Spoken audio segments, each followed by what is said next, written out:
Welcome to the Occult Rejects. Tonight, we're getting into psychic perception, spirit communication, intuitive work, and the strange space where occult practice meets lived experience. Joining us is Raya Thorne, an international psychic, occultist, teacher, mentor, and creator whose work moves beyond surface level fortune telling and into the deeper mechanics of psychic awareness, energetic reading, ritual guidance, and spiritual development. Raya's work sits in that charged territory between intuition and discipline, where the psychic gift is not treated like a party trick, but as something that has to be trained, tested, grounded, and carried with responsibility. Before we get to her, we will introduce the other, rejects that are joining us tonight. And we got Judith DeLune. What is going on, Judith? How are you?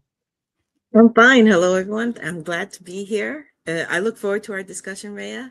And everyone else, you could catch me on Spreaker, YouTube, and X as the Loon. Awesome. Thank you so much. And we got Ethan Indigo. What is going on, sir? How are you? Pleasure to be here with you guys as always. Great to see you. I'm super excited to listen to what Raya has to say.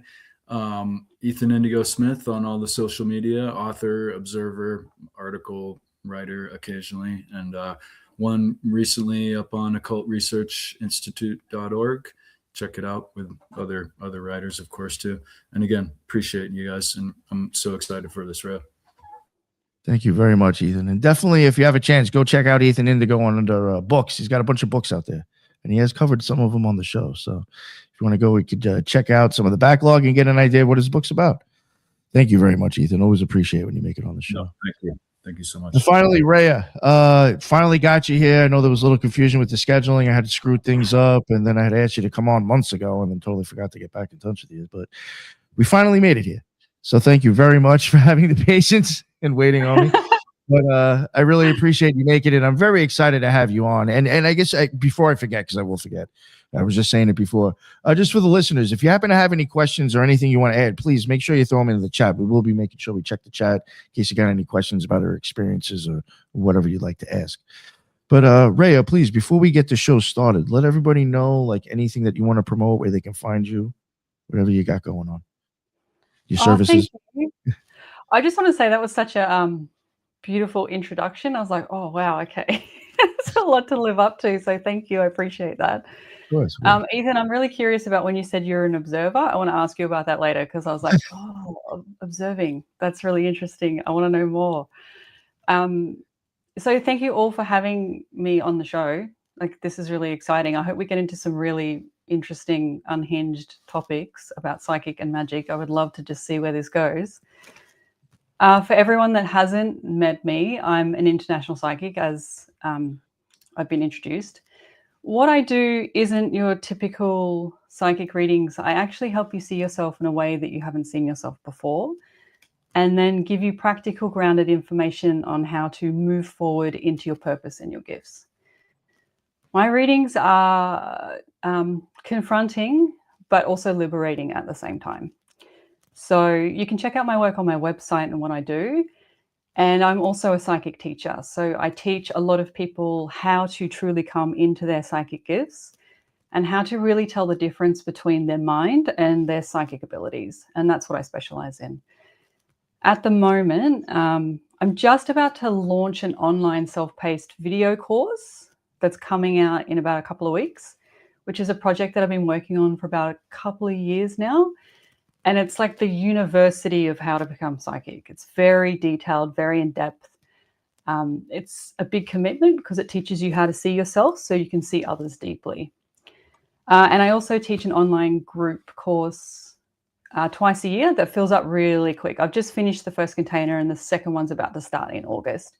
But if you're interested about my work, you can check out my YouTube channel, and on my website, like, you can see what students say about the courses that I offer and also my readings. Just check out Google reviews. I have a lot of reviews about the experiences people have. So that's what I do in a nutshell. And I'm a deep, deep lover of the occult and magic. So my magic abilities and the occult kind of go hand in hand with what I do. So I also work with a lot of occultists, witches, and spiritualists to help them come more into their spiritual gifts. I like it. That's it in a little nutshell. I love it. I love it. Judith, did you have anything you wanted to say? Not yet. Oh, okay. I thought I saw you unmute your mic. I was like, all right, she's got a question already. If you don't mind, it's only because I pretty much asked this to all the guests. When did this start for you? Like, I'm assuming probably you're not somebody who was like, oh, one day, like maybe came across a book and found it interesting. I'm guessing, just taking a guess, that maybe you started having experiences or realized maybe you were different or had certain things. Like, when did you find out that this was for you or you were into this? I don't want to go on a big ramble, so because I was on Ike's podcast and he asked me this as well. I think, I mean, it's that stereotypical thing of when I was little, I was having a lot of supernatural experiences. And then I became very interested in magic and the occult at the age of 11 when I got a book on the history of witchcraft from my mum. And I was just so excited about this. I was like, there's something in this that's for me. This is it. This explains things. This is going to like fix my life maybe. Because I was always a kid that felt really powerless. And then when I started to discover witches and magic, I was like, oh, they have power. They're in the mystical realm. Things are happening to them, and it explains what I'm experiencing. So from the age of 11, there's been this on-off relationship with magic until I finally, in my like mid-30s, early 30s, mid-30s, went, oh, okay, there's like, I need to commit to this because I'm having all these experiences. I know this stuff is real, but I was always very afraid to fully embrace it because I used to get bullied, and then like my parents would throw out all my witchcraft books, and I got a lot of shame around being psychic, being magical, and being interested in these things. But eventually I hit a space where I was like, no, this is who I am and I love this and this is what I want to commit to. And that's really where the journey started for me. And I wasn't going into psychic abilities, even though like I had psychic gifts on board, that I was like, oh, I'm psychic, but I'm not really sure about it. When I started to practice ceremonial magic religiously, like fully committed to it, that's when the psychic abilities started to appear. And it was with another magician that I was working with at the time. And he just said to me, hey, you know, you're really psychic. And I went, oh. And it's like someone had given me permission to explore it. And then I was like, okay, what is this? It's okay that I am like this. And then I just started exploring it more deeply. And I was practicing magic with a lot of magicians because I was just so obsessed with it. And I was in this community where I started reading for them for free. I'm like, oh, can I just practice something with you? And then it kind of just exploded.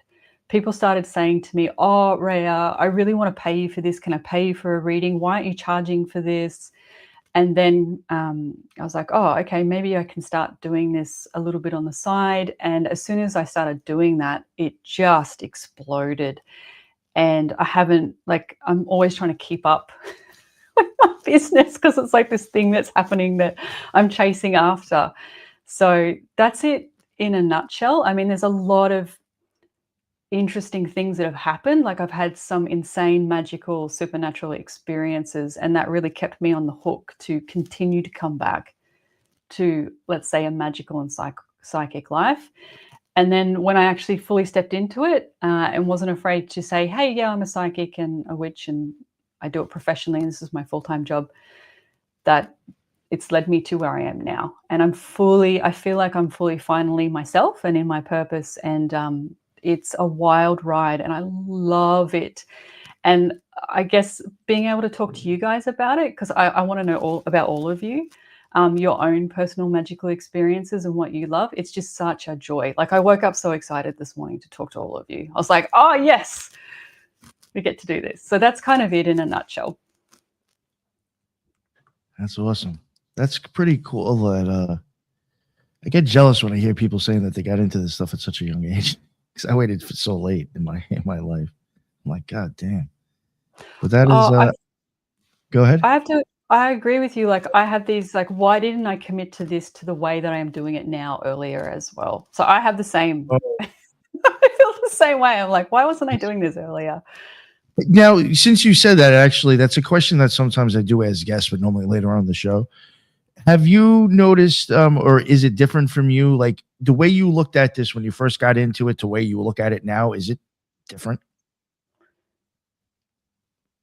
Yes. Has it changed? Like has your look at it changed over time and actually developed into something else? Maybe. Or there's so much energy in that question. I feel it come in as you ask me that. Absolutely.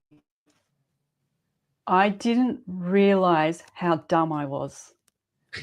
I was so dumb. I love it. That's honest though. That's true. I've said that before. I'm like, man, I was so Oh, stupid when I started this stuff. so dumb. And like when I first started, I was practicing as a teenager, and I really got into like working with demons and demonology, Goetia, and I fucked everything up. I made all the mistakes. I scared the shit out of myself so severely with what I was dealing with. And then now, as as I've approached it as an adult, done a lot of work on myself, done a lot of research, working with professional practitioners.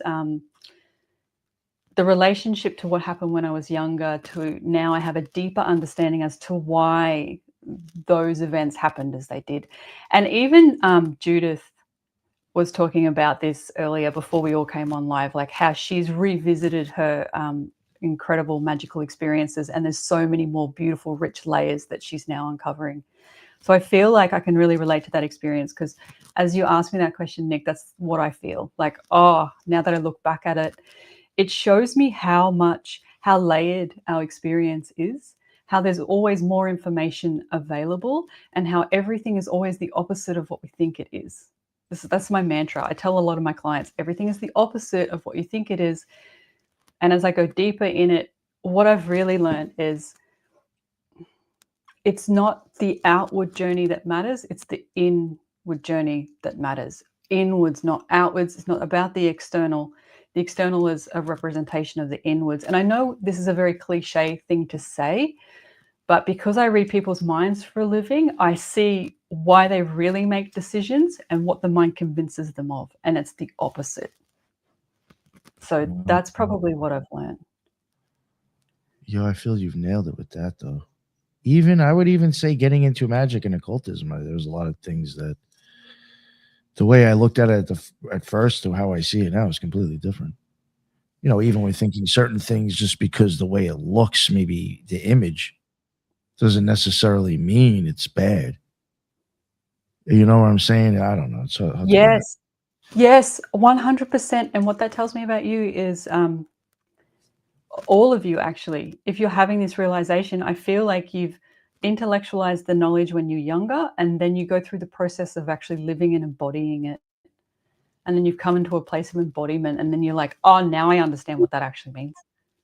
Because you've felt it, you're feeling it. Yeah, for sure. Yeah, definitely. Even like some experiences have like brought me to, I guess, like looking at things differently. You know, and seeing it.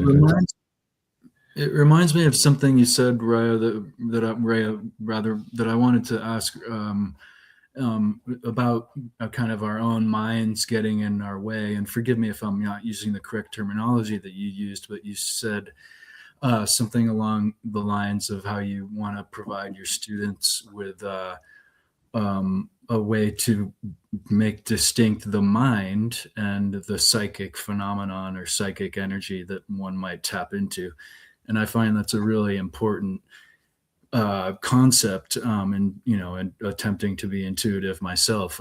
Trying to cool down or quiet my mind somehow activates when I deactivate, I kind of activate these intuitive potentials. I don't know if that makes sense, if you want to just elaborate on that idea. Oh, I love that you're bringing this in, because I can already tell, like, you are a very intellectual person. Like, you think a lot and you think deeply. So what I teach is, because a lot of people say, like, how do I quiet my mind? How do I make it go away? Like, it keeps interfering, or is the psychic information I'm getting just a projection of my own mind and what I want to happen? And through my own experience of my mind, because my mind is very split. So what that means is, and we're going into a little bit of like wording stuff around trauma, like the more trauma you experience, the more layers or splits of the mind there are. So when I'm talking to the mind, I see all the splits, and the splits present themselves to me as characters. So you could say, you could relate this, if you want to ground this into general psychology, you could say it's like the inner child, the angry teenager, and any other part that you have. All right. So those are the parts of the mind that I'm constantly talking to, because that is what I had to do for myself. You could say like I had like different personalities. So what I learned when I decided to become psychic is that I kept feeling my mind coming in. So I got really curious about, all right, so how can I tell the difference? And I also come from a film theater background. So I'm always into stories and characters and that type of thing. Like that's another aspect of my life that I was in. I was in the film industry for quite a long time. So I started going, oh, what if I just create characters with my mind and start to develop a relationship with my mind? Because if the opposite is true, the general consensus is we're always told to quiet the mind, suppress the mind, push the mind away so that we can come into that intuitive state. The opposite is what's true. You don't want to quiet the mind. You need to learn how to bring it in, create a relationship with it so it works with you, not against you. What I learned is when I started to characterize my mind, like have these different personalities that I would talk to, which sounds completely insane, which probably it is, but those relationships that I developed with my mind allowed me to create this pact with them. So when I started tuning in, I'd be like talking to my teenager, hey, come and sit with me and help me do this. You love magic, so this is something for you. And my little girl, like my inner child, she would be sitting here on my lap as well. Hey, come and do this. It'll be fun. So I was talking to them. And what I noticed is, because my psychic abilities, they're always on the left side. So I establish where things are. So I'm creating my own universe. As magicians, this is what we're ultimately meant to be doing. Understanding and seeing our universe so we can create and manipulate it for our own will, right? So I was doing it with psychic abilities. So my psychic abilities are here, and then the rest of my mind is here. And what I noticed is the more I acknowledged the mind during readings, the more the mind would work with me and be quiet. So if my mind's having a tantrum, going, oh my God, you're going to tell them something they don't like, they're going to hate you, I can talk to that part of the mind. The mind isn't projecting the information onto the psychic information that's coming through and trying to manipulate it. Instead, because I've developed the relationship, I'm the middleman. So the mind's telling me, I'm afraid if you say that, they'll hate you. And I can say to my mind, hey, it's okay. We're safe. I got this. We're going to deliver it in a really gentle, non-judgmental way. Okay, are you all right with that? So I'm having these conversations with my mind, and my mind will sit down and be like, oh, okay. Then I can come back, and the psychic information is so clear, and it's not being tainted by the projection of not being liked. So this is like the systems that I teach my students is you need to see the shadow parts of yourself, like the parts that are afraid to be seen or hated or judged, or like all of that sort of stuff needs to be acknowledged. Because all I'm doing is I'm acknowledging the part of myself that is afraid, caring for it, and then going, cool, all right, let's come back into the psychic information. And that's what I've learnt about how to really get super accurate information. So overall, this feeds back into what I said at the start, where we talk about the journey is inwards, because then it affects the outer. The more work I do on myself, the more of a relationship I develop with myself, the more I see myself, the more psychic I become. And it just keeps getting deeper and deeper. And it doesn't seem to end. It doesn't mean it's not an easy thing to do. That's the other thing I tell my students, like separating your mind and the psychic intuition, like it's taken me years, like 6 years to really start to master it. But you get evidence of it straight away. So it's all about the separation and the acknowledgement of self to access the psychic abilities. And it allows you to access magic more deeply as well, because then you really understand what you're connecting to, but also what it's impacting, because you can see yourself. I do have a question. Oh, sorry about that. Go ahead, Ethan. No, Go ahead, Ethan. I was just going to say it's very interesting, and I think with the kind of the you don't sound off the mark at all. And in fact, I think psychologists kind of talk about how we get stuck where we've had a traumatic experience in that age of our development, right? And so instead Yep. of what I was kind of thinking, like, how do I tell that aspect of my mind, hey, be quiet, I'm doing something? You unfold it in a way like, okay, no problem, here we are, and that's much more fruitful. So thank you for sharing that. So Also on that note, though, what you describe is basically if you are going through any magical practices, that's partly what, not so elaborately, they're telling you to do.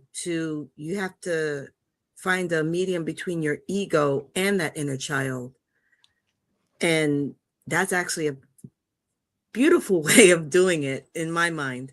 And they just don't tell you that the part about your psychic abilities being upped after you do that. It's like that piece of the puzzle is not spoken about. yeah, I agree with you. I didn't realize that would be the result of this. That's why I put it at the forefront, like the most important thing I do. The most important thing I do isn't to further develop my psychic abilities because they're already there. It's like, how can I further do more work on myself? Like, what else do I need to see? What else do I need to feel? What else do I need to uncover? Because I just kept getting the evidence of it. And now I see it with my students as well. When they come in and they're working with me, it's almost immediate. I'm like, okay, let's sit in the space, and then I'll give them an exercise on how they can acknowledge their mind. And then they get the information, and I'm like, there you go, there's your evidence. So it's this beautiful relationship where you're rewarded instantly. So I think this is how the universe and magic itself is geared. Magic is tricking you to look deeper inside, and then you will be rewarded for that experience. And it's the same with psychic abilities. I did have some questions already. We got this one by Fred RC. Question: Dion Fortune famously said you cannot influence your environment until you detach from it. Any thoughts, experience on how this plays out in psychism? Wow, what an amazing question. Yeah, Yes. got that from- Such a good question. I love it. Yep, this is awesome. This is what I call creating separation. So before, when I was speaking about the mind and how it works and creating those relationships with it, a lot of the times our persona and our identity, or our persona itself, we're very identified with it. And what that means, it can be, if we're identified with something so intensely, we can't actually see it. So for an instance, I'll use myself as an example. What I didn't realize is that I was in a constant state of fear. Due to how I grew up and my experiences, I was always idling on some level of fear and anxiety, and at times terror, without even realizing it. Because for me to survive, my coping mechanism was to suppress fear. So then if I'm in a state that's dangerous, the suppression is so severe, I won't actually know that I'm in danger.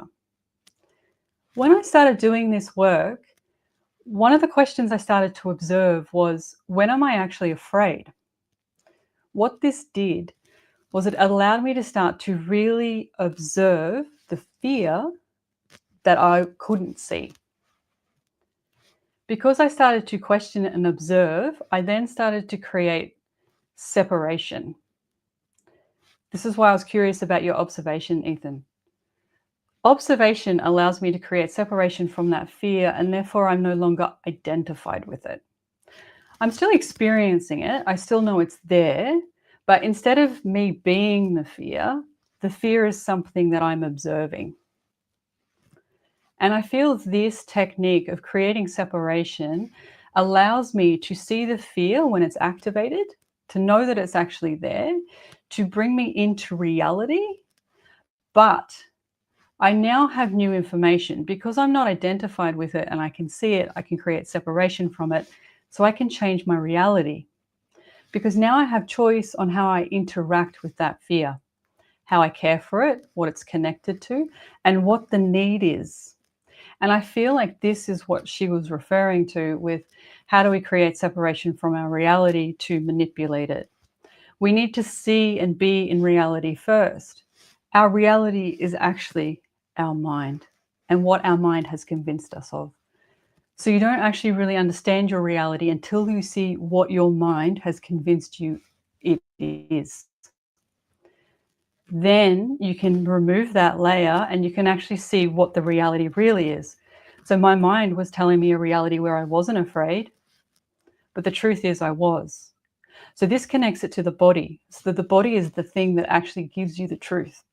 And this is the thing that we disconnect ourselves from the most in this world, because we live in a very avoidant world where the mind is dominant. So magic actually allows us to come back to the body, see what the truth is, create separation from the mind. And then when the mind is telling us a story, we have a choice. Do I believe this? Do I create separation from it? And do I choose something different? Do I choose something from the reality that is real? And then I am actually changing it. This is magic. My question, I do have a question for you. Is that why you say the more trauma you have, the more psychic you could become, is due to that fear that you're suppressing? Yeah, so this is such an interesting, I love that you brought that in. This is really fascinating. So due to my work, so like I've read for thousands of people, and what I have learned, because I'm in the spiritual, magic, psychic community, there's an array of different types of personalities and people. The common theme for people in this community is powerlessness. The experience of powerlessness usually comes from some form of trauma. So that's I've the said, pool. not to interrupt, but I've even said on the show, and I'm not knocking anybody because I'm sure it has me included. I think a lot of people that get into this stuff is because they feel that they're powerless and they're looking for a way to have power. There's nothing wrong with that. It's human behavior. That's why I loved magic, because I want, like, my pursuit for power has been never ending. The way I see power now is very different. Oh yeah, for sure. That's something that changed for me from the beginning to where it is now. Totally different. So coming back to your question, because what I've worked out for myself, and it's always me first. Like I do it on myself before I discover it in people. This is where psychic abilities meet science, because I fully believe that there's two different types of psychic awareness. There's the psychic information that's outside, say the astral realm, and then there's the psychic information that's coming from the body itself. So that means psychic abilities are actually connected to the nervous system. My body feels before my mind thinks. So therefore, my body is actually a radar that is picking up on so much information all of the time. When we experience trauma, it creates a hypersensitivity in the body. So if you experience violence or anything really intense, even emotional abuse is just as impactful. It means you're in a state of hypervigilance. You're trying to learn how to keep yourself safe with whatever abilities you have available. So when you're a kid, your abilities are, what can I sense? For me, I almost died when I was born. I was born premature and then I was put in an incubator. So I had almost no human contact for a long time. People around me were in a state of fear, and I didn't know what was coming on because I had to sense my environment. So I was already put into a very hypervigilant situation where my nervous system was trying to get as much information. So I was born to be psychic from the trauma I experienced. When you grow up in an environment where you're afraid, you're hypervigilant of the people around you because you're trying to understand if you're safe or not. So you're reading people's moods, the changes of energy in the air, sounds, emotions. You are trying to pick up as much information as you possibly can to be safe. So this is psychic awareness, but out of whack, out of balance. So the gifts are already there because you're already hyper vigilant and sensitive to your surroundings, because all being psychic is the deepest state of listening available. So if you're in a state of danger, you are listening with every single sense that's available to you, and you're training yourself to be that way. The problem with this is, with trauma, there's a disconnection from the body. So because when you're little, you can't process those emotions, there's a disconnection, a sever. So we go up into the astral, we go up here somewhere, we're disconnected from the body, and the body holds onto the emotion. So a lot of psychics will be amazing at the astral, but when it comes connecting to the other half of their abilities, they can't do it. They can't connect into the body, which means the earth realm's missing, which means you can't ground what's happening in the astral. You can't pull it into the earth realm. So it just ends up being airy, fairy, half manifested information. So this is why just because you're psychic doesn't mean you can ground those abilities. What you have to do first is you really have to get a deep understanding of the trauma that you've experienced and what it's done to your mind, because the mind's in the middle. The mind stops you from coming into the body because it doesn't want you to experience those feelings that you couldn't process when you were little. So it's a double-edged sword, because if you want access to those incredible abilities and gifts in a grounded way, in a sustainable way, in a way that doesn't make you go into psychosis, you need to do the inner work on yourself and take responsibility for what's happened to you. And that's fucked up, because it's not your fault that it happened. It's a fucked experience, but what you will get in return is you will be able to get access to those gifts that have always been there. So it depends. The question is, if you're listening to this and you want to be more magical or more psychic, the real question is, how badly do you want it? How much do you want to see yourself? Like, how much are you willing to sit in the tension and the pain that you've experienced that you couldn't process when you were little? That's the deeper question with this. I would even say, I think, like, all right, as a magician, for me, I did a lot of shadow work. And I think when you really, if you really want to look at how you actually work and tick, you'll realize that most people are all kind of the same in a certain way. But I think if, like, where I'm getting at is, like, sometimes I think people will have experiences and may be authentic, but then decide to be, pieces of shit about it. Where I'm getting at it is that I think if you really learn yourself really well, you'll know exactly how everybody else works. 100%. I think that can help if you're trying to be a good person helping people, or you could turn it and, have a cult. Yes. Oh my God. Yes to all of that. The thing that I've noticed is we are, and this is a pretty cliche thing to say, and obviously you've had an experience of this, and I'm sure because everyone here is really intelligent too. You notice that things happen in patterns, and it's the same with magic. There is a pattern to everything. There's an alphabet to everything. And so this is where my job gets easier, because I've identified the patterns of the mind. There's like, I'll hear a phrase and I'm like, oh, that's that pattern, or that's that pattern. But I've noticed that, yeah, people, we're very textbook. The more unconscious we are, the easier the pattern is to see. And the more we fall into the pattern, and the more unconscious we are to the pattern itself. But we think we know, but we don't. And I mean, that's me included. I am still uncovering things about myself where I'm like, oh my God, okay, all right, let's look at that. So it's really confronting work, but people are very textbook. We are not special or individual. We are all the same. We just need to admit it. Sometimes the only difference is some people have the thoughts in their head and sometimes the thoughts leave their mouth. That's the only difference between some people, really. You know what I'm saying? Like, some people are the same. They just keep it in a little bit better than others. But even that, like, even that, I'm just like, oh, I know what you're thinking. What's happening? He made sure he paid for that one because it might get controversial. I think it's kind of. I'm like, ooh, never know what somebody might say about that person. Yeah. What's your thoughts on Teal Swan? Or you have nothing to say? Oh, my thoughts on Teal Swan. Oh, that's an interesting question. Look, I honestly feel like Teal Swan is quite a controversial character. Yeah. So I think it's definitely layered with Teal Swan. I have an appreciation for the work that she's done because I really think she's looked at the psyche in a deeper way, in a non-conventional way. Because I feel like with conventional psychology, like I'm probably going to get in trouble with this, with CBT, is that right? Cognitive behavioral therapy.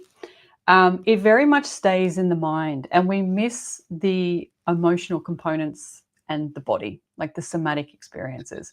And what I feel with Teal is she's gone deeper with the psyche, and she's connected deeper elements that traditional therapy doesn't always connect. She's controversial because I feel like she speaks into things that people are afraid to speak of. So I can very much relate to that with my job because I'm constantly telling people very confronting things. Like I've had a couple of clients where I've had to say, hey, if you don't do something about this, you're going to die. I think she said the same thing. Like she's speaking into like people being in such a state of shutdown that suicidal thoughts are coming in. And she's speaking into something that's not been spoken about that needs to be acknowledged, because until you acknowledge it, you can't care for it. Our society is so avoidant of emotion, it's afraid to explore these very controversial themes. So I think it's important to talk about it because we don't want people to go down that pathway. We want to be able to care for it, but it has to be acknowledged first before you can do something about it, because the problem is it's dismissed. And when it's dismissed, that's when it manifests and it gets worse. That's why I'm like, you need to acknowledge the mind constantly. Otherwise, it's going to take over. It's going to get worse. Where I think Teal falls out, or where I think she's about out of balance, and I feel nervous saying this. I feel that the way that Teal has structured her community, she's at the very top. Now, one of the most beautiful gifts that I've ever been given is my best friend, Thelma, because we don't compete with each other. We care about each other deeply, and we're constantly lifting each other up and supporting each other's goals, purposes, life, like everything. And we also call each other out on our shit. Like she keeps me grounded, level-headed. She doesn't let me get my head get too big and think that I know everything just because I'm psychic. Like she's just an incredible person, and I have that, and I'm so grateful for it because it keeps me humble and grounded, and it keeps me curious, and I'm not thinking that I'm a guru. So with Teal, I think because she's at the top, because she's so incredibly intelligent, which she is, like she's done some incredible work, but she doesn't have that person that's with her that's on the same level. Because there's a sense of I'm the one that knows everything, I'm very smart, and I've had to do that because I have to keep myself safe, so I need to know more than everyone else. And this is a trauma response too.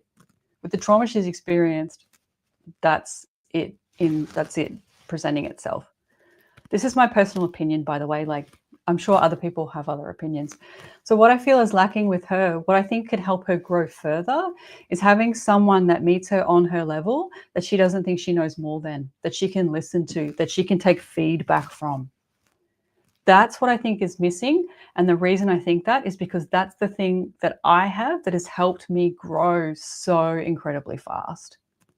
Because someone is calling me out on my shit. I'm like, oh, okay, yeah. So that's my opinion of Teal Swan. And this, like, we're all human. We're all not perfect. We're all going to have flaws. It's when we put people on pedestals that it all falls down. So I think she's done some incredible work, but there's always room for improvement. I think that's well said. Thank you, Ray. What's your opinion? What do you guys think of her? I don't know probably enough to have an opinion, honestly, with her stuff. It's just from what I've heard, whenever I hear people bring up her name, just in my experience, it's normally not in a positive sense. Yep. Believe it or not. So that's all. What about you, Judith? Actually, this is the first time I'm hearing about her, so Oh. I don't have you're an lucky opinion. Yeah, I don't know much about her either, but I think Ray, you nailed it. She's intelligent, but there's some things that are out of alignment ultimately. Yeah, and look, that could be me too. So I'm always open to someone saying, you know, look, the way you did that, I don't think that was great.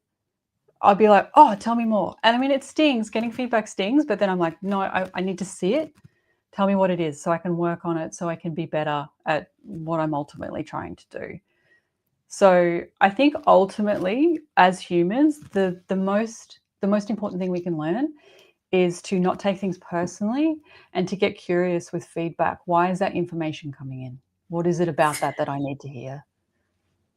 That actually brings up a question I have for you. When you're dealing with your when you're reading for people, is that one of the most biggest blockage is not being susceptible to criticism or suggestions to change a certain character? Oh my God, that's such an amazing question. I don't think anyone's asked me like anything like that before. I'd say yes. Not being able to take feedback fucks you. You can't grow. And then the other thing that I've noticed, there's three types of people, and this is a generalization. 1, the person that blames themselves. 2, the person that blames everyone else. 3, the person that does a bit of both. The person that blames everyone else, there's nowhere to go. Because if you blame everyone else, you can't take responsibility for your life. You can't take responsibility for how you're interacting in the world. You can't take responsibility for your reality. So if you're wanting to be a magician or a psychic, if you blame everyone else, if you blame all the courses you've done, or if you blame the teachers, or, you know, if you're constantly doing that, there's nowhere for you to access your gifts. So the people that blame themselves are probably have the hardest trauma to work through, because it's like they need to look at themselves, and they've spent their whole life blaming everybody else. So there is a lot of karmic value in that, because when they turn back to themselves and go, oh, maybe it was me, then they see what they've done and how they've behaved and how they haven't taken responsibility and how that's impacted them and other people around them. So that's probably the hardest thing to see, is people that blame everyone else for everything. I like that. Yes. But you can always change. That is true. There's always a chance to change, right? Mm-hmm. That's a good thing. Did you want to get into maybe a little bit about the experiences and stuff? Oh no, you know, one thing I wanted to get into before that, because you had kind of teetered on it a little bit already, but you also do get kind of into something that I've been doing a little bit on the show. You kind of do get into a little bit more science, or like I noticed you've mentioned the nervous system plenty of times. And like you were saying before, I think when you're kind of going through trauma, yeah, your senses are so heightened that I do think that may even, you know, be a result of experiences that might be weird. It's because your senses are so heightened now. Oh my God, yes. I love this. I love this question. Okay, so can I tell you about why I think people experience intense psychic and magical phenomenon? I pronounced that correctly. Sometimes I can't say that word right. Can I tell you about that? Why I think people have these really intense supernatural experiences? And this has also happened to me. I'll probably tell you what happened because it was absolutely incredible, but also why it happened. So what I've learned, so we have stuff like spiritual psychosis or even just psychosis. Spiritual psychosis is another whole level. And I feel what happens when you're having a really intense supernatural experience or psychic experience or magical experience that isn't grounded, that hasn't been worked up to, that happens like suddenly. What's actually happened is you are in an intense state of probably fear, even terror, or horror. Terror and horror are different. Horror is things that happen inside the body. Terror is things that happen outside the body. When you go into these fear states, the mind can't process the fear. So what happens is we disconnect from the body. So when we disconnect from the body, we're going into the mental, and if we're spiritual, we'll go into the astral. Now, usually when you're experiencing these types of fear states, there is an inherent belief already there that you can't trust humans. So when you can't trust humans, you're looking for something beyond the human experience to connect to regulate, to feel safe, to feel reassured. So of course, what happens? When you go up into the astral, you're a beacon of bright light. You're like, oh my God, something, come, talk to me, find me, help me, save me. What happens? Whatever's around sees it and is drawn to it, and then you can have a supernatural experience. And then you're like, oh my God, this just happened. How did that even happen? And then the symptom of this is what goes up must come down. It's like taking a bunch of drugs. You know, you go up and then you crash. So it's the same thing. You went up too fast, too quick, without the right experience, knowledge, and information of what even you're going into. So this is why the experiences can be varied too, because you don't even know where you're going. There's no map. You're just in a state of fear, like, just get me out of here. So then you crash back down into the body. And then you're left, like, so it's like crashing. So you feel the heaviness, the intensity, the energetic disruption of going up into that realm, back into the earth realm. So it's like you probably go into shock, you feel terrible, depression, you might feel like shaky, like all those different types of symptoms that happen when you crash back into the body. So that's a really good way to know, because you feel really dysregulated when you land. But this is what I've come to because of the people telling me experiences, tuning into it energetically, connecting to the things that they've talked to, but also my own personal experience too. Which actually, that would make the trauma, the original trauma, even worse, would you say?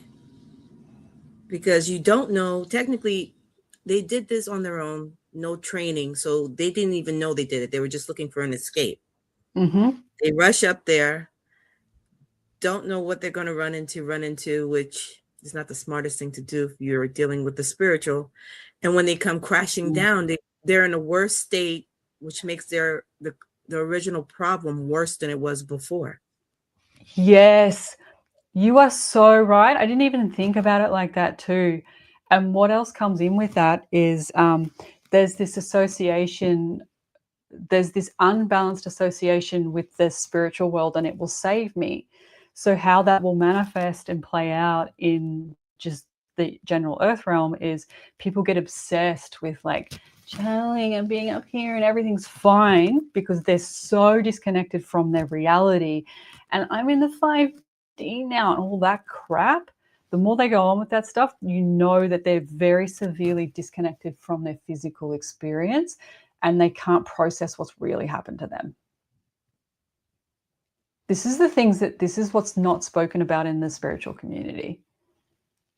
This is why it's dangerous. This is why cult leaders are dangerous, because they'll feed into that you're special. Yeah, you're contacting you're special, and it pushes them more into their delusion, which ultimately is not good for your mental health.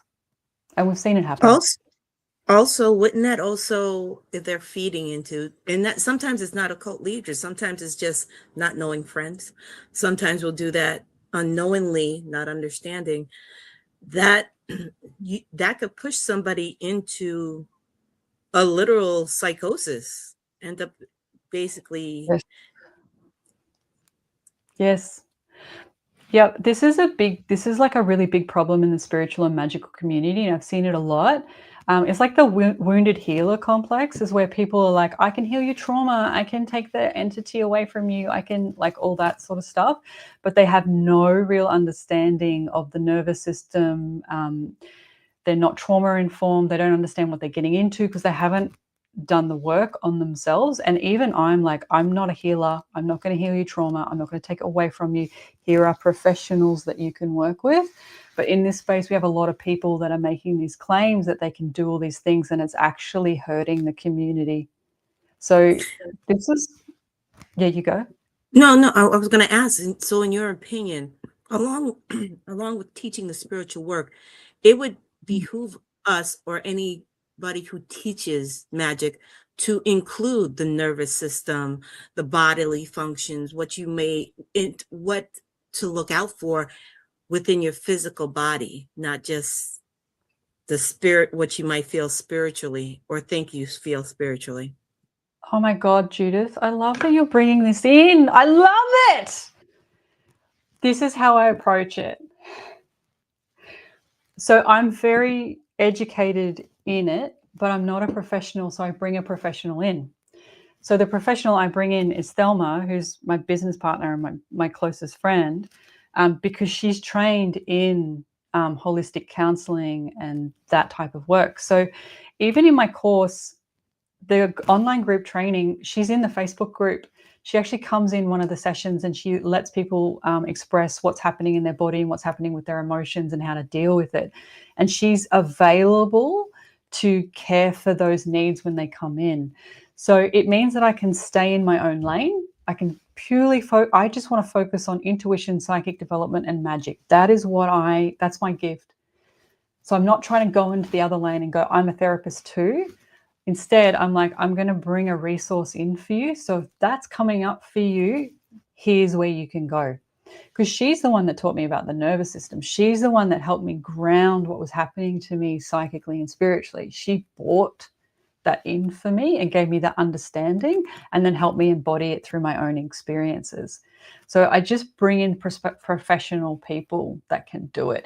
And I think this is something else that's lacking in the community. Like we have such incredibly talented people around us that we go into this, I need to be the expert of everything. I need to do every single course.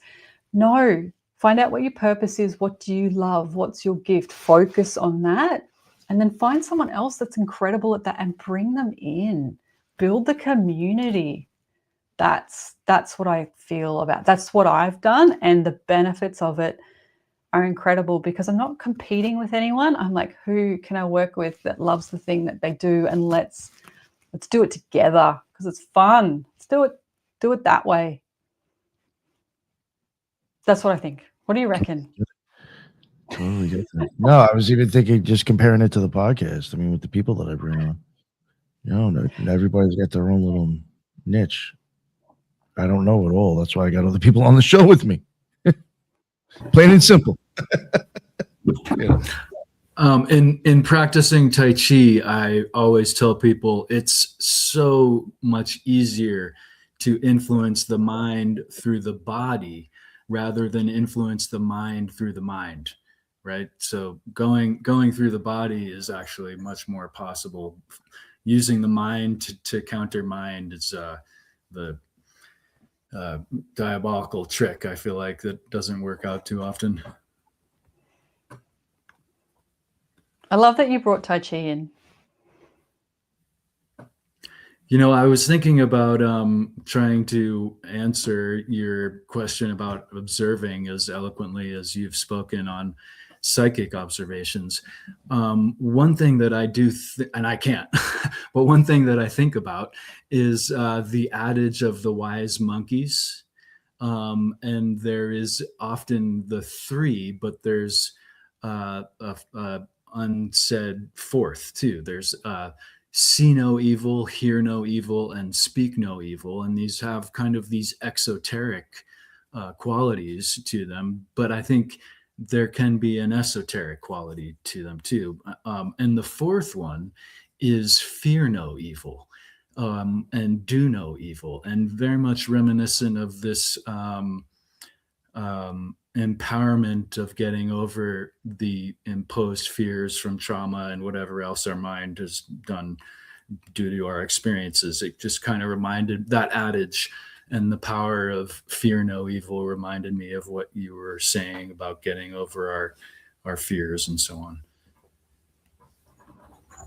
Oh, I've never really connected it like that. That's really interesting that you brought that in. I love how you brought in the three monkeys, like the idea of that.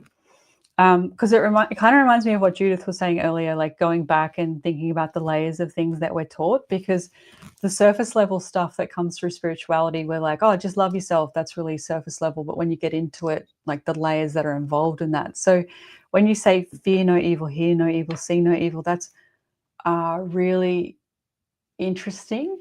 I would love to just sit with that, because my experience has been not seeing it and now seeing it and now having a different relationship with it. What does that mean, and how does that relate to those three monkeys? What do you feel, can I ask you, what do you feel is one of the most life-changing things that you have observed about yourself?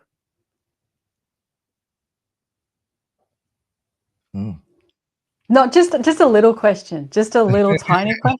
Repeat the question again. What's one of the most life-changing observations that you've made about yourself, whether it's good or bad? That's a stop you in your tracks question, isn't it? It is a big question, because when I think about it, it's like, oh, what would mine be? You know, maybe on a positive note, some people might say that I'm disciplined, but I think merely that I'm steady. So I think steadiness is something that I often embody, that I realize is maybe not as common as I kind of practice it. That's actually a really awesome gift, I feel. Because steady, when you say steady, it makes me think of consistency. Like this constant gentle moving forward, which I think is like what a lot of people are striving for, that consistency in growth. It's nice. Yeah. Well, we're gonna ask, Raya. You wanted to ask a question? I was going to say, what do you got, Judith? Okay. Me, that's a loaded question for me. What was the question again? So I know it, because obviously I'm next. So let's say it one more time. What's something that what's the most profound thing you've observed about yourself that's changed the way you see yourself? Oh, fuck. All right, I'll have to think about Is it too much of a question? No. Well, just I don't know. Just because of my life, that's a open. Yeah. It's you have to put it into words is to actually commit to it in such a way that sometimes, even though you know it, it's hard to. But I would say on my aspect is giving too much. Oh, I'm at that age where I'm realizing I've spread myself too thin, and I started to retract back and saying, okay, I need to prioritize and know the word no. I get goosebumps when you say that, because that tells me that you are coming into a space of learning how to nurture and care for yourself. Yeah, everyone, well, oldest of kids, and all you do is give. And although I don't have any children, I have that automatic mothering reflex. But just because you have that mothering reflex doesn't mean you do for everybody. So the last couple of years, a lot of people have heard that word from me, and they've been shocked. I love that. That's huge. It's big. That's a big thing to realize. Beautiful. Love it. What you got, Nick? I feel like you're gonna be like, "There's something's wrong with this dude." Give me the question one more time. I just want to make sure the answer I have in my head even fits, because it's so far. What do you feel? I'm so curious about some of your experiences. What do you feel is something that you've observed about yourself that's changed your life? Well, all right, observed about myself. I was gonna say, and I think this kind of answers that, but just like in a different angle, maybe. There was times when I eventually had certain, I guess, magical experiences that had changed the whole way I even looked at my existence or this reality. And I had to completely, basically define what this is and who I am. And I think even at that time is when I even finally found out what my will even was. So, so like it was like that kind of like all happened at once. Like I just had an experience that put me in it, shifted my whole world. And for some reason, I feel like I knew what I'm supposed to do now too, I guess.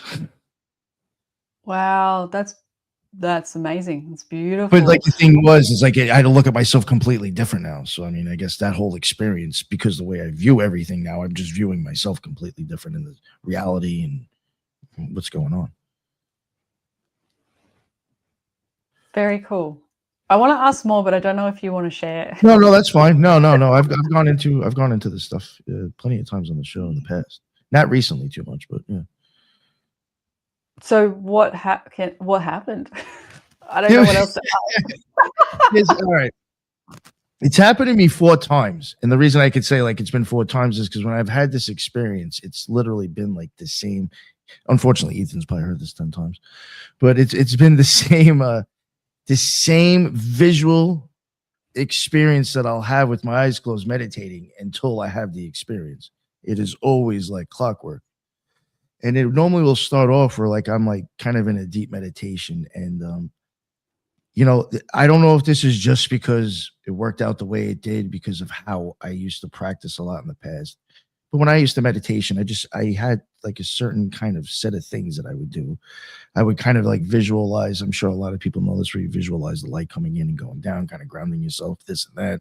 Then I'd focus on chakras and try to, The Wheels of Time by Judith McCarthy. I could be wrong, her name. I used one of her like kind of like meditations to kind of align your chakras. I thought it worked pretty cool for me.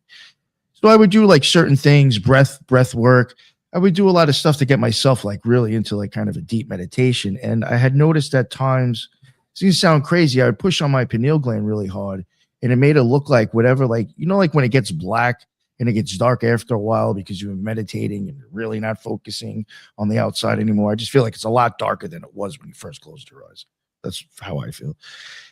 When I would press on the pineal gland, it would almost look like an oil slick was showing up on a black, dusty board.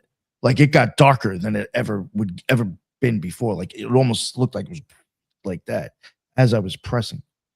And I noticed it and I was like, wow, that's weird. So I did it again as I was trying to meditate. And I started doing it. And then all of a sudden I would notice like this little pin dot.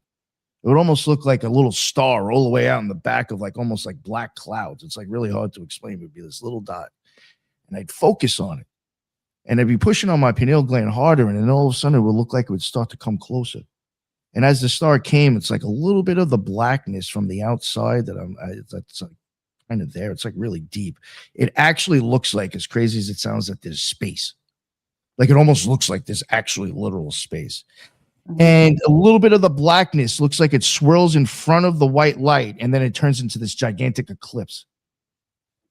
And then I got this big, some people may say it's the black sun. I don't know. It's a white lunar looking eclipse.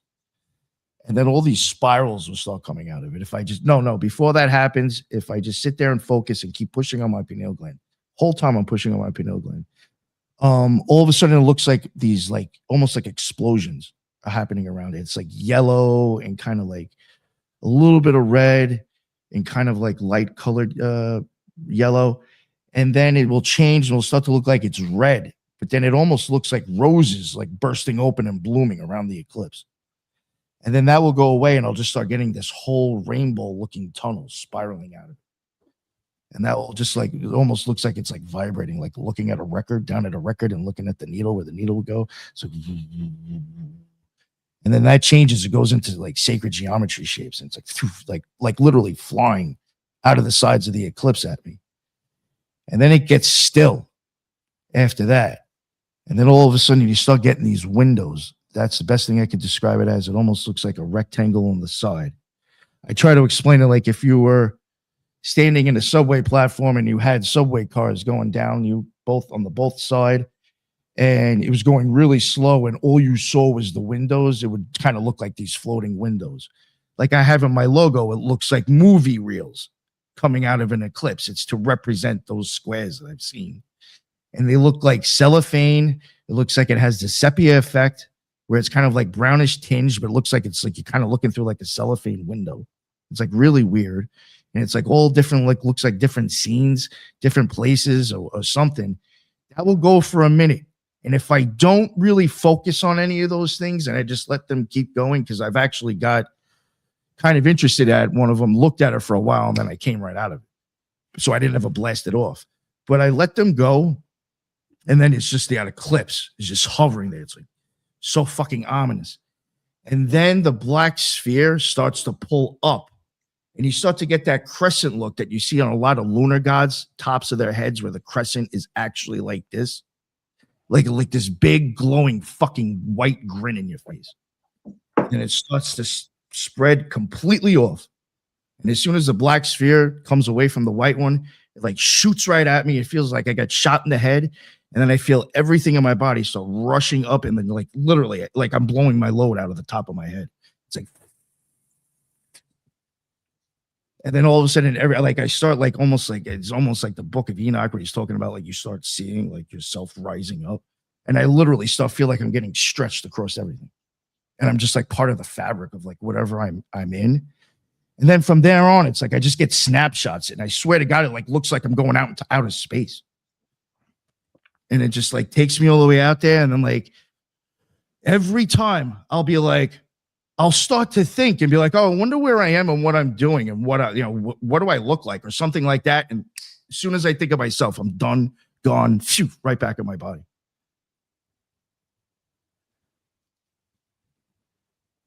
And that was a long, intense story, but yeah. Not at all. It was fascinating. When you're telling me that, it feels like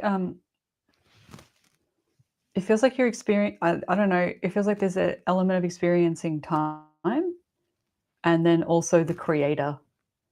Like the eclipse is the creation. And even as you're saying, like it's smiling at you, that I was like, holy shit, because the universe is always making fun of me all the time. Anytime I talk to guides, any spirits, they always make fun of me. And they're always having this sarcastic joke and laughing at me. And even like I've had conversations with like Lucifer, and he laughs at me every time. He's like, oh, you're looking a bit shit today. Ha ha ha. And I'm like, what? Like they're always laughing at me all the time. So I resonate so much with that because it's like you're connecting to, I don't know, source energy, whatever you want to call it. And it's smiling at you. It's like mocking you. It's like, ha ha. And then the craziest thing though, that I want to make sure I add, and I've said it too. I'm sure Ethan has heard this. I don't know if I've ever said this to Judith.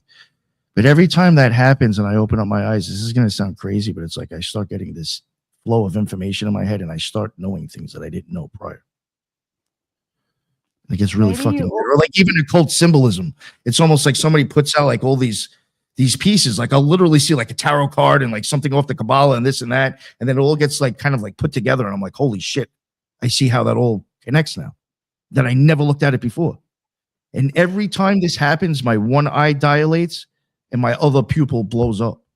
So I even get a physical response to it too. You know what, when you say that, it like what I want to say back is it feels like you already knew everything. It's just you removed yourself from the equation so that you could see it. Because the evidence, like every time you thought of yourself, every time you thought of your body, you like put back into your body so quickly and you're taken out of the experience. So it's you that blocks that information. So you've been like, it's like you've been able to move yourself out of the way so that you can access this realm. It's really cool, really fascinating.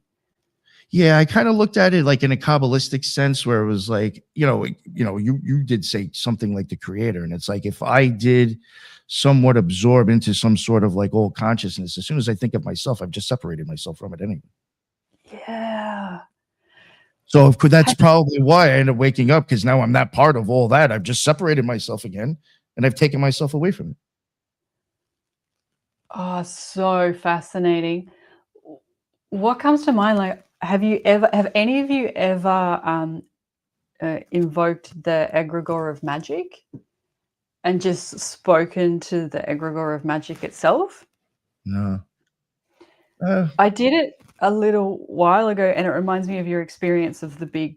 It wasn't an eclipse; it was this big ball of it was I think it was green and blue, and really fuzzy. And it reminds me of that because when I was connecting to it, I just saw this big ball, energetic ball, coming towards me like this, and so slowly, like it was going to overtake me.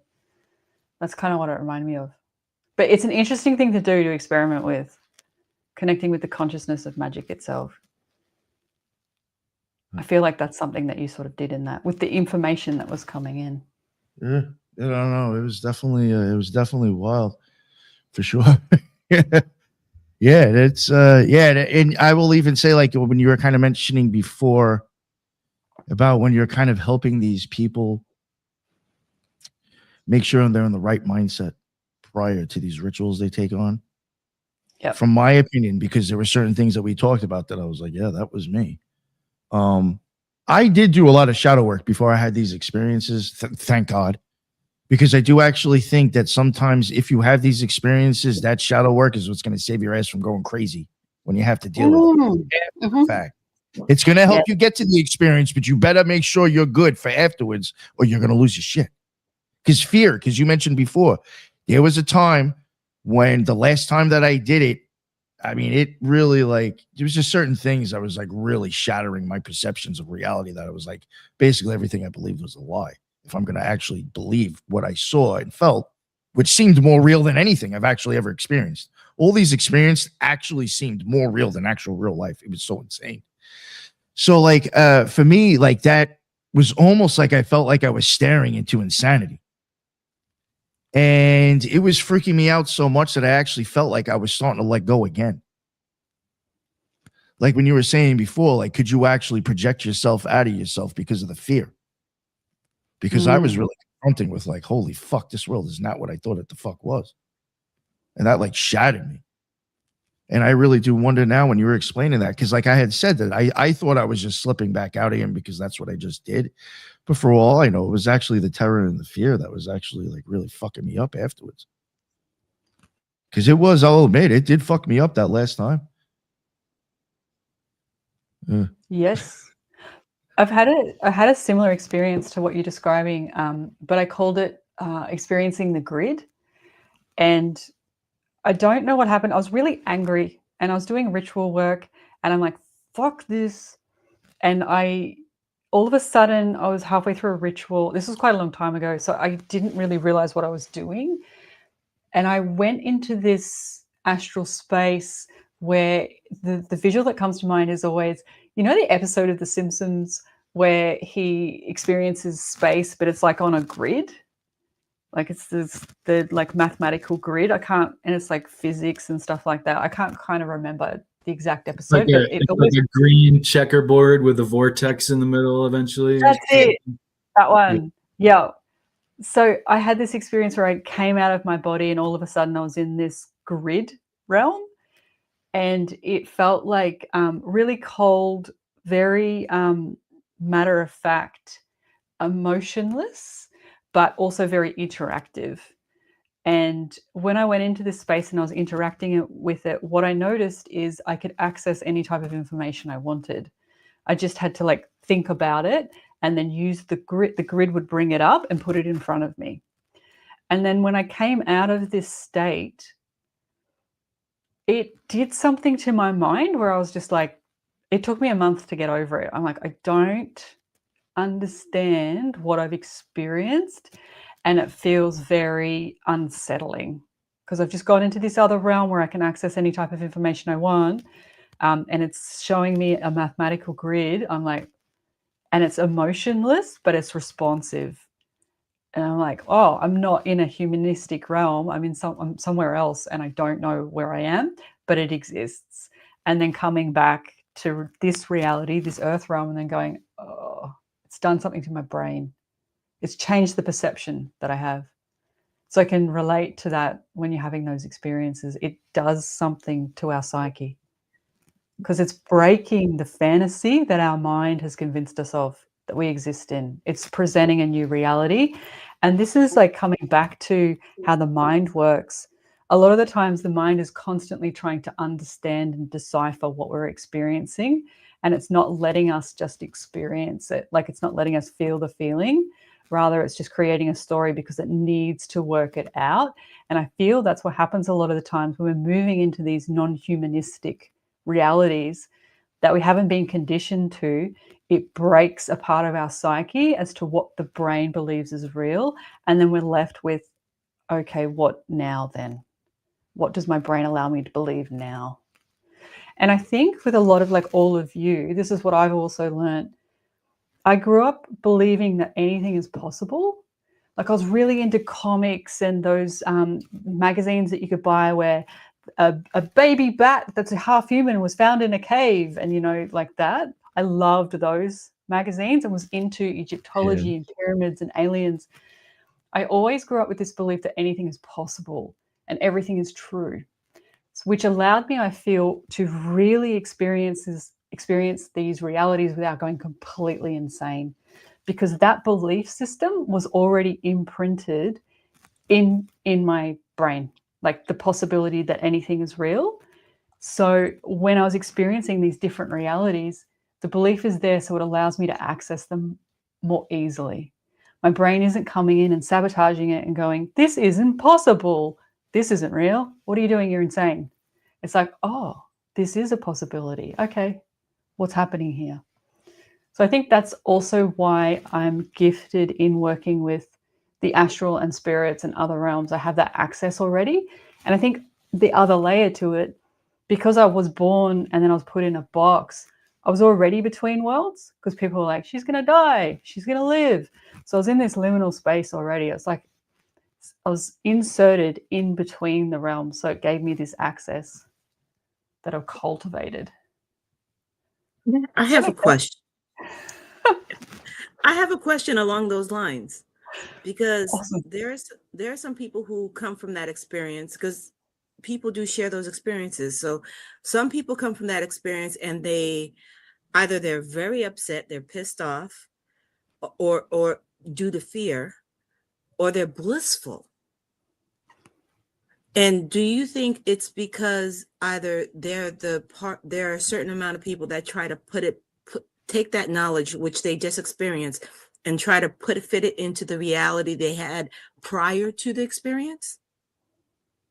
And because of that, they may go a little bit insane because it can't fit. Not with our line of logic. What comes up for me when you say that is such an interesting question. I love how curious your mind is too. Like you get so curious about things. It's beautiful. I would say there's two components to this, and this is looking at the shadow. So I would say if they are angry, it means that they have invested in a belief system that no longer serves them. And now, because they've experienced something outside of that belief system, they need to change. And that makes them angry, because what they believe is no longer true, and they cannot believe in that anymore because it's been disproven. They can't unsee the reality in which they've experienced. Now I have to fucking change. I'm angry, which means I have to take responsibility, because anger is the first emotion that you feel before you feel sad, depressed, lonely. It's the tip of the iceberg. If they're happy, it tells me, now this is a generalization, but if you're looking at it from the shadow, if they're happy, it tells me that what they've experienced in the earth realm has not been pleasant, because they've now had an experience of where they can escape into something else. I can be free. That's why I think they're happy. So I think it is in the shadow if the experiences are in the extreme. So if they are extremely blissed out, like, it means that the opposite is true. they're actually in a state where they've so severely been able to disconnect from the depression and sadness that their body has been holding on to. And then if they're extremely angry, it means they've disconnected from what is true, and now they've been forced to see the truth. So that's what I feel with those two emotions. What do you think about that? I was about to say thank you because I didn't think of it that way. It's like they did the medium, that medium ground has not been found. Either which way, they're not grounded. Yes. Yep. They're not grounded, and they're in a very ungrounded state. So it means the opposite is true. There's another emotion that they're trying to escape from or not feel. I wonder if you might share a little bit of your process when you go about doing a reading, if you have a process, or if you just kind of relax. And obviously we can't know everything you know, but how do you go about doing a reading? Oh, I love this question. You guys have great, amazing questions. I just want to say that, like, you just bring in the jam. Thanks. We try. I'm happy to share my process. Absolutely. It's what I teach as well, because I de-engineered my own process of how I read so I could teach students to do it. There's 4 components to it. So the first component would be the system of self-care. So this is the most important part, because I need to really make sure I'm healthy, mentally sound, stable, physically fit to be able to read as accurately as I do, because it's the foundation. If I'm not in a good state, I can't read. So that's the first process, really taking care of myself. The second process is like setting up for the reading itself. So what I've learned is I've come to a deep understanding of what makes me more psychic and what doesn't make me psychic. So I've created a process where I go through a system that helps me to be in a psychic state. So I've become the master at changing my state. And what this means is, because I'm reading full-time, like this is my full-time job, and I'm reading person after person, I can't wake up angry in the morning and then go do a bunch of readings. So I have to have a system I have to have a system where I'm changing my state so I can come into a very relaxed, grounded, neutral state of being, which means I need to acknowledge my mind, which is mental, and my physical needs, and bring them into, say, a state of harmony and acknowledgement. So if I wake up angry, stressed, sad, whatever, I have to go through a process to change the state to be neutral, grounded, ready, open. So that's the thing that happens before I do the reading. When I do the reading itself, now my process of reading when I first started it's very different to what it is now. So I've constantly improved, grown, developed over time. So someone that saw me maybe 6 years ago comes and has a reading with me now, it'll be completely different. It'll be a whole other story. The process that I have now is, once I'm in that psychic state, obviously going through the niceties with the client, connecting with them, I'll get them to confirm the question. And sometimes when they give me the question, I'm like, that's not the right question, but not to dismiss them. It's just like, there's a deeper question underneath this that will answer more of what you're coming to me for. So then I'll tune into the question and then say back to them, how does this sound to you? And they'll be like, yes, that's it. So what I do then, once that's all been confirmed, is I'm energetically connecting to them. So what's happening in here is I've first established where my mind is. So it's all here, and the little girl, because my little girl wants to rescue everyone, wants everyone to like her, and wants to be friends with everyone. So I have to really watch her, because she'll tell everyone everything that everyone wants to hear, which means I'm not telling them the truth. So she's here with me, like sitting here with me. Then my angry teenager is here. And there's a couple of other parts of my mind that are in the background. So I really establish the connection with them, check in with them. Hey, how you all doing? Anyone got any issues? Then there's a psychic self. So my guide is always there. He's standing there. So if I ever get in trouble and I don't know what I'm doing, I'm just like, hey, buddy, tell me what to do. I don't know what to do. So I'll establish him.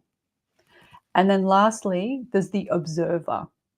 So the observer is the part of the mind that I create to observe everything. Because I need something to be observing if my mind's interfering, projecting information, having an emotional experience, if I'm triggered or activated. Because that will affect how I connect with the psychic information. Once all of this is established, then what I'm doing is I'm casting a magician circle. So I'm in my psychic astral space, and then myself is split. So there's a version of me that's the psychic version, and then there's the version of me that's the person delivering the information. The psychic version of me will draw the circle around myself, and as she's doing this, she will tell me all the information about the person. And it'll be like, dun, dun, dun, this. I'm like, all right. Then she draws a line to the other person and then draws a circle around them. So there's a few different mechanics in this.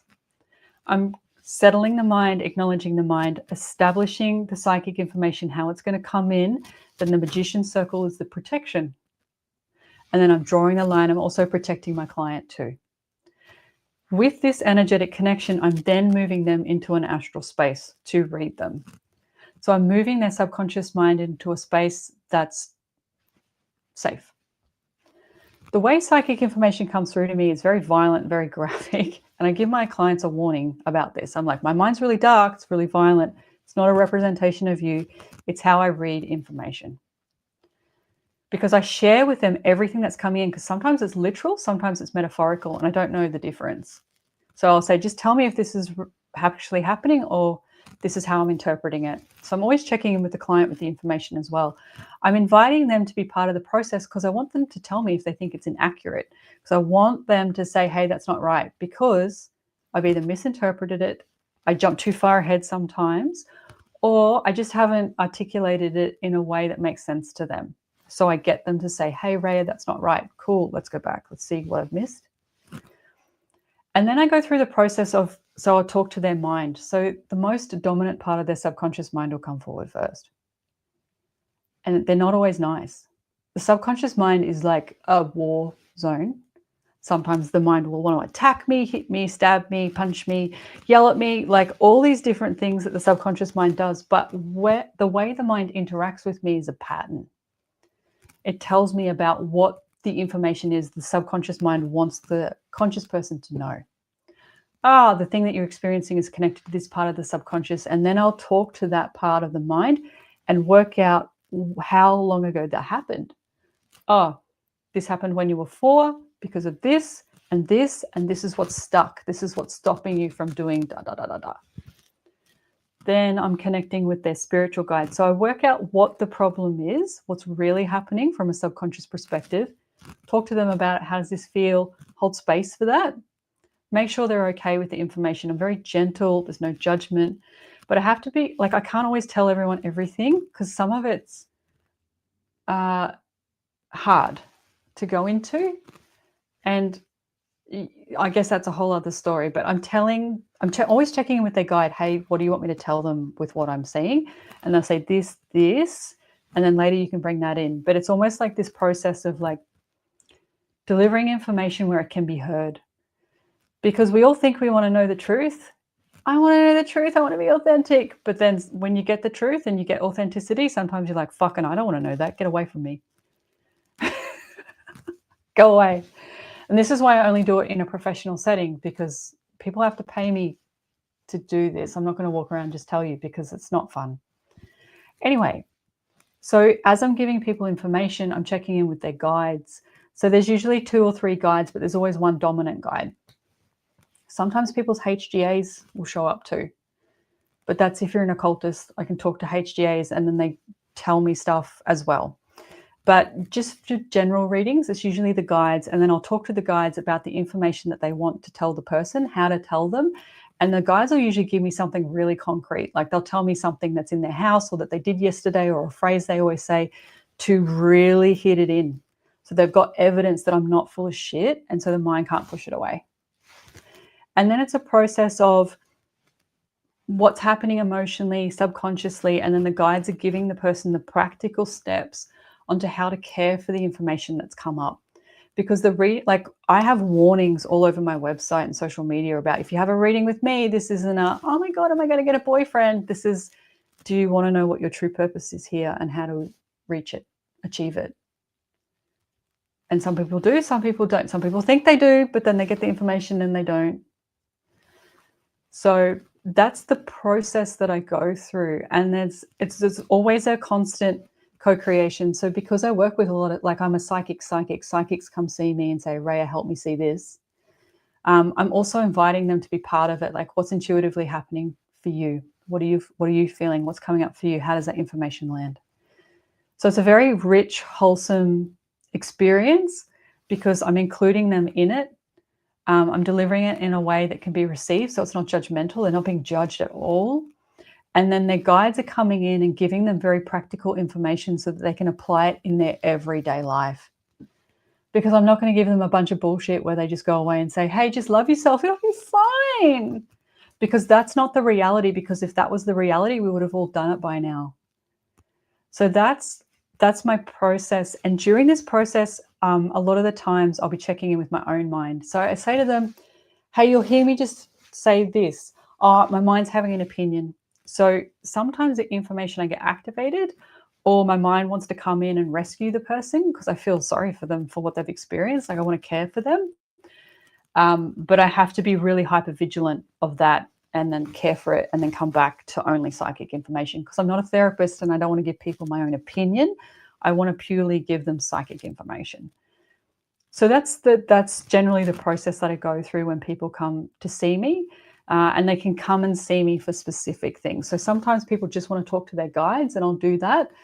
Sometimes mediumship, but I do mediumship, but it's not my specialty. And sometimes they just want me to tell them how they can change something in their life. I find that interesting that you said that you've like with magicians, you'll get their HGAs. Yeah. Is that a little bit more of a better experience than sometimes other maybe guides? Oh, what an interesting question. Because, well, I don't know, you what? always assume that somebody's HGA is probably like, a more spiritual advancement of themselves. So I'm assuming maybe you get nicer answers or something nicer to deal with. I don't know. It's, for me, it actually makes me feel high. So when I connect to a HGA, it's a nicer experience for me because I'm like, oh, it pulls me up so high. The higher I go, the higher I feel. And it's like this really nice, like, oh, feeling. So I actually like connecting to HGAs. That's when I know it's a HGA, because the guides are very funny characters, but it's on the same kind of playing field. But with the HGAs, it's this whole other state of consciousness, and it's like being high on drugs. Nice. All right. Get a free one then. Free one without the consequences, yeah. Yeah, right. That's true. Yeah. That is really nice. Nice. I just assumed that would probably be different experience than a guide. I don't know. I just took a guess. The answers are similar, but the feeling is different. They're always wanting people to come into their higher selves, like be the best version of themselves. So it's still geared in the same direction, but it is more of a spiritual experience, I'd say, in comparison. Nice. Judith or Ethan, did you have anything you wanted to ask or say or anything? No? No, that was all very eloquent and beautiful. Appreciate that. Oh yeah. Oh, you're so welcome. Thanks for asking. Yeah. I don't know. Unless there's anything else you want to add, or maybe if you got any questions for us, maybe we could wrap it up now. But it's up to you. I mean, I'm just right now. I'm out of questions. I can't think of really anything else to ask you. Well, I think something really beautiful to end on would be asking you, all of you, what is your relationship with your intuition and your psychic self? Mm. And is it something that you're exploring? I think I need to acknowledge mine a little bit more. Yes.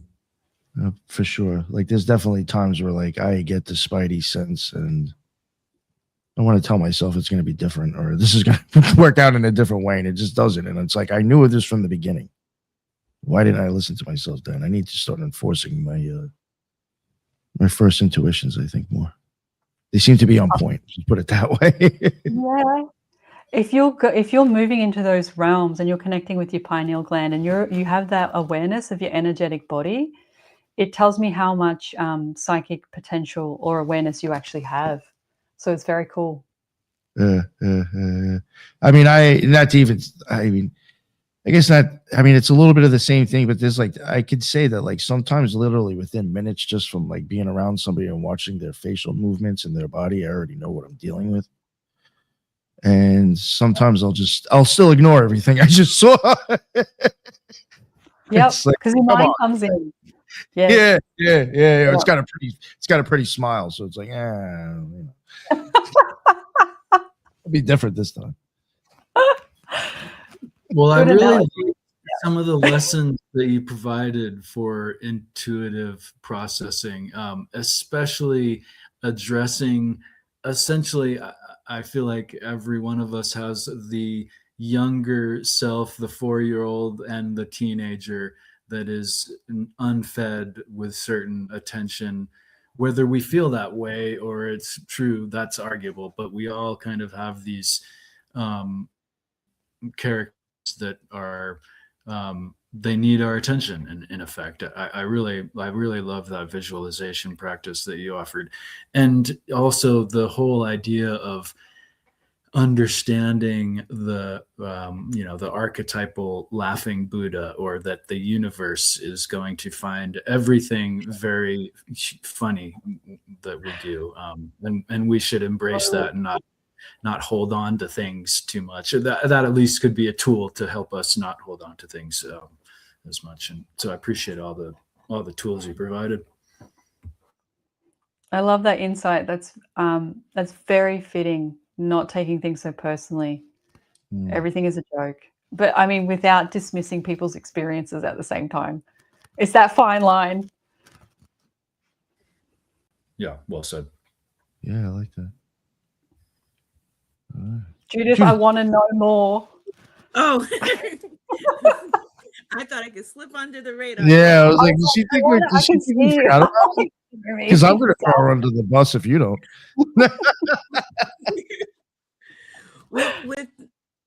For me, it's